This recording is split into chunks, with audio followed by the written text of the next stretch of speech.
as an owner, it's our responsibility to speak up for the right thing.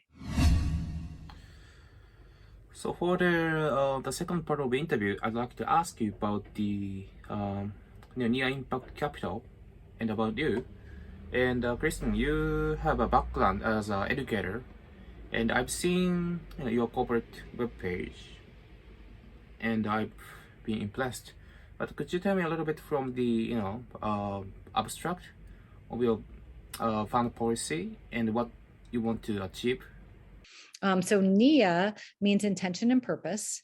And so I do have an educator's background. That's what my formal training is in. And yet my informal training, I did grow up in a trading firm. So my dad started a trading firm in our garage when I was a kid. And so I was talking puts and calls and pork bellies and futures and options. And okay, I'm sorry, I'm just gonna have to move again. I was involved in a trading firm for a long time. And when I was working on teaching and starting a charter school and buying a building for our school, I realized that I ended up doing all the financial work, working with the banks, getting loan guarantees, doing a lot of that. And at the end, I realized, wow, the parents and the teachers in this community don't know very much about finance. And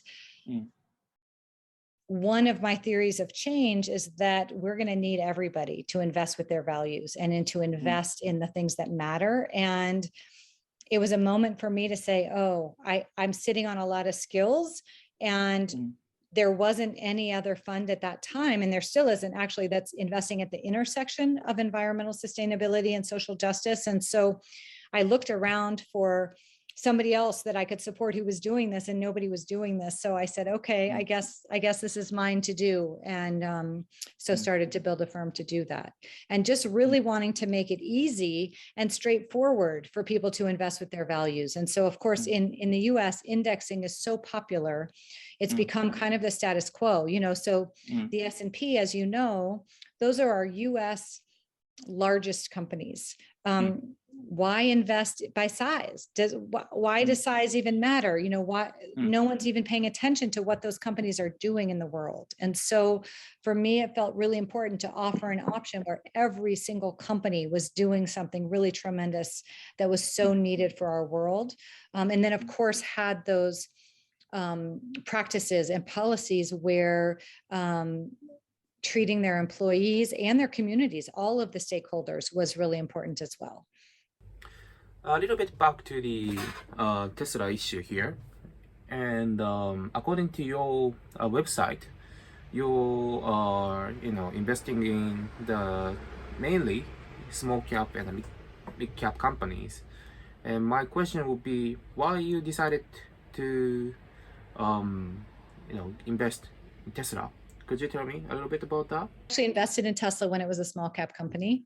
So let's see. I have held Tesla since 2012. So, and that's actually happened to a few of our companies where we identify them recently after an IPO. We don't go in right after an IPO, but pretty recently. And of course, we've been watching Tesla since it was private.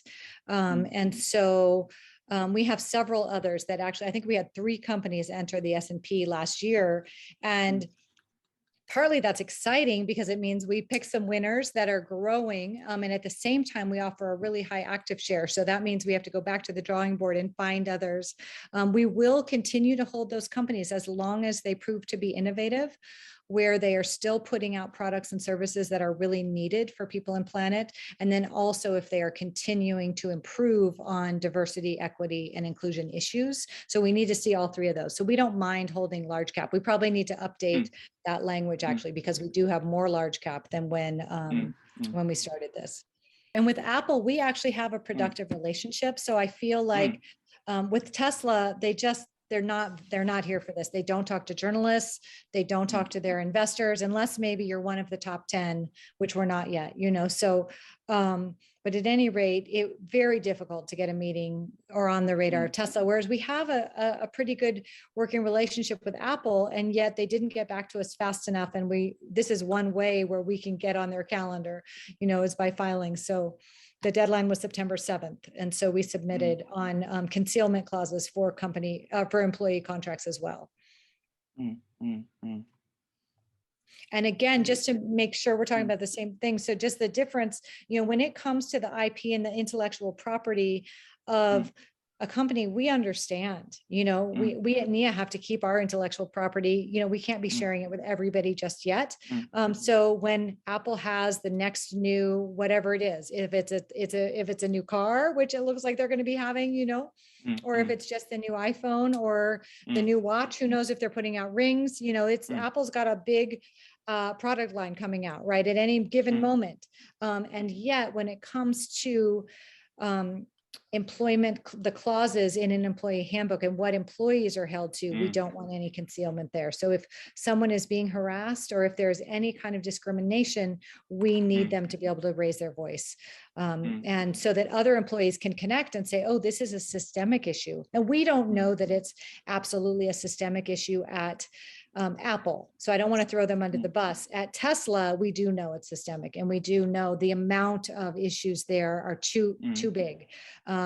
Whereas again, Apple, we expect them to lead. We want to see them leading with employee contracts as well. Great.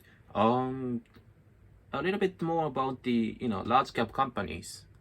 You made a great case in this April this year about DEI disclosure against IBM, and you got a 94% for approval rate, which is pretty impressive.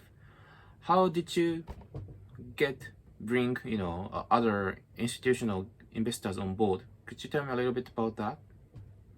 So in that case, I guess one thing I just want us to be known for is that it's, all of this change, we're really seeing it happens one conversation at a time.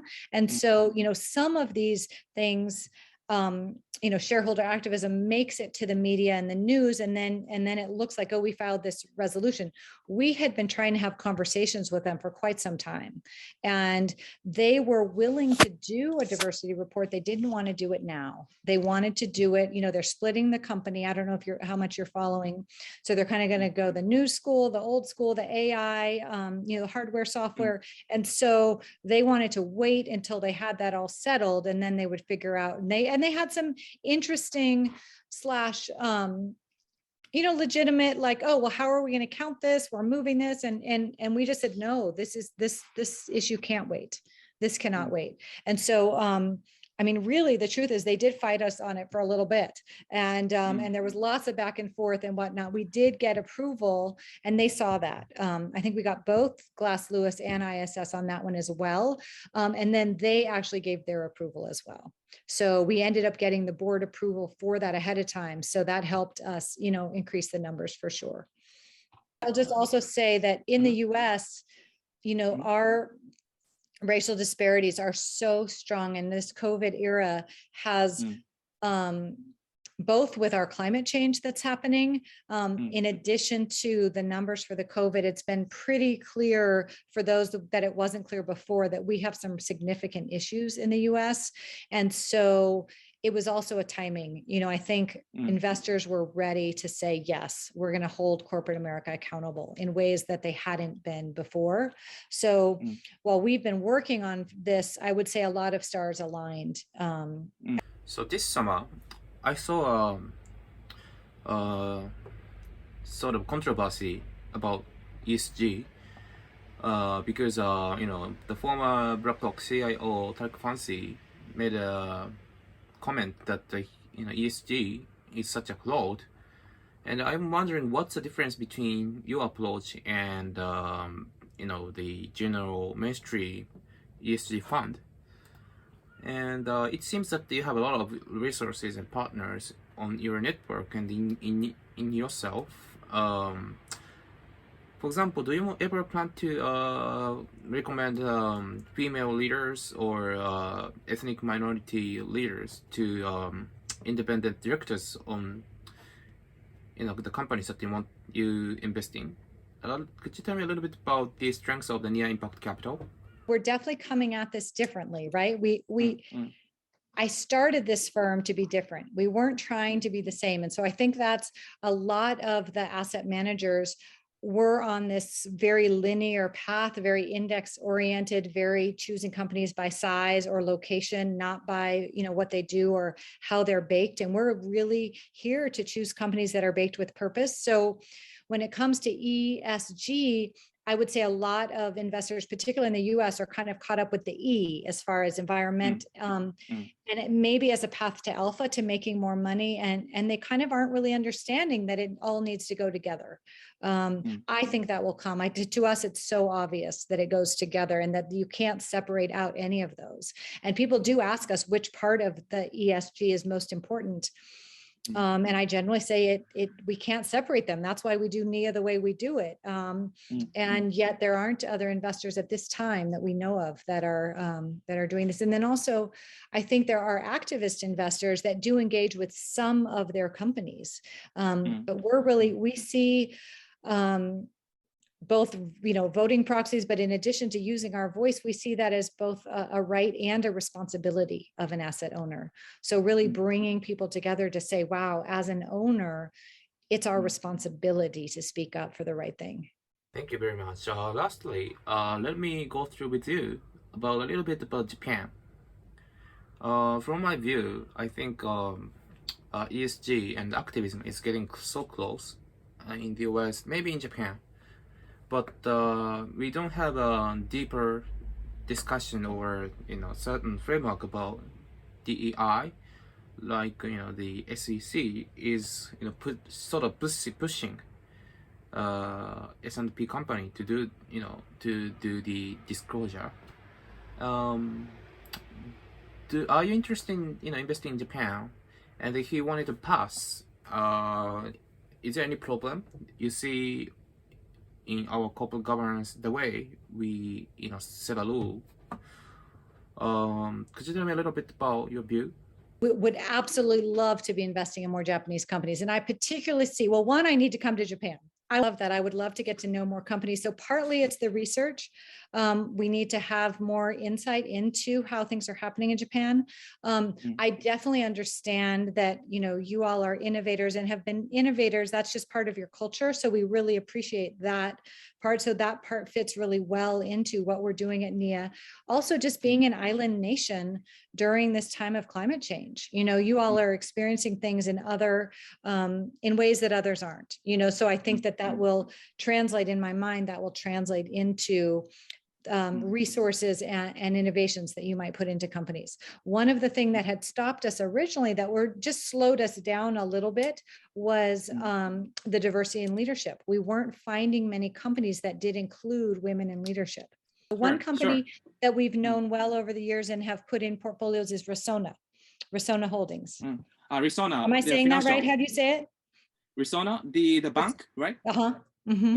And I was very impressed that when I first discovered them, maybe, oh my gosh, it's been about 10 years ago, that they had women in leadership, and not many other Japanese companies did. They also had women as bank leaders across the nation. So not just at the corporate level, but as in individual banks, that felt welcoming to us. And then there were specific products for women where other banks weren't allowing women to have loan products and to be able to take money out of banks, and Resona was.